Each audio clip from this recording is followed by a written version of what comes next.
ഫാമിൽ തുടർച്ചയായ മൂന്നാം ദിവസവും വീട്ടിനു നേരെ കാട്ടാനയുടെ ആക്രമണം. പുലർച്ചെ 3ഓടെ പുനരധിവാസ മേഖലയിലെ ബ്ലോക്ക് 13-ൽ താമസിക്കുന്ന ഗോപാലന്റെ വീടിനു നേരെയാണ് ആക്രമണമുണ്ടായത്. വീടിനോട് ചേർന്ന് ഭക്ഷണം പാകം ചെയ്യാനായി നിർമ്മിച്ച ഷെഡ് പൂർണ്ണമായും കാട്ടാന തകർത്തു. ആക്രമണം നടക്കുമ്പോൾ വീട്ടിനുള്ളിൽ കുടുംബാംഗങ്ങൾ ഉണ്ടായിരുന്നു. പുറത്തിറങ്ങാത്തതിനാൽ അപകടം ഒഴിവായി. പുരേരത്തിലെ വാഴ ഉൾപ്പെടെയുള്ള വിളകളും കാട്ടാന നശിപ്പിച്ചു. 3 ദിവസത്തിനിടെ കാട്ടാന ആക്രമണത്തിന് ഇരയാകുന്ന മൂന്നാമത്തെ വീടാണിത്.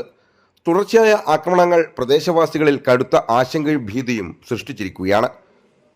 Aralam RRT deputy ranger M. ഷൈനികുമാറിന്റെ നേതൃത്വത്തിലുള്ള വനപാലക സംഘം സ്ഥലത്തെത്തി നഷ്ടങ്ങൾ വിലയിരുത്തി. ഫാമിലും പുനരധിവാസ മേഖലയിലും പകലും രാത്രിയും വ്യത്യാസമില്ലാതെ കാട്ടാനശല്യം രൂക്ഷമാണെന്ന് പ്രദേശവാസികൾ പരാതിപ്പെടുന്നുണ്ട്. നിലവിൽ 20 മുതൽ 30 വരെ കാട്ടാനകൾ ഫാമിലെ ജനവാസ മേഖലയോട് ചേർന്ന് തമ്പടിച്ചിരിക്കുകയാണ്. വനപാലകർ ആനകളെ ആറളം വന്യജീവി സങ്കേതത്തിലേക്ക് തുരത്താൻ ശ്രമിക്കുന്നുണ്ടെങ്കിലും അവ വീണ്ടും ജനവാസ മേഖലയിലേക്ക് മടങ്ങിയെത്തുകയാണ്. ജനങ്ങളുടെ ജീവനും സ്വത്തിനും സംരക്ഷണം ഉറപ്പാക്കുന്നതിനായി ശാശ്വത പരിഹാര നടപടികൾ അടിയന്തരമായി സ്വീകരിക്കണമെന്നാണ് പ്രദേശവാസികളുടെ ആവശ്യം.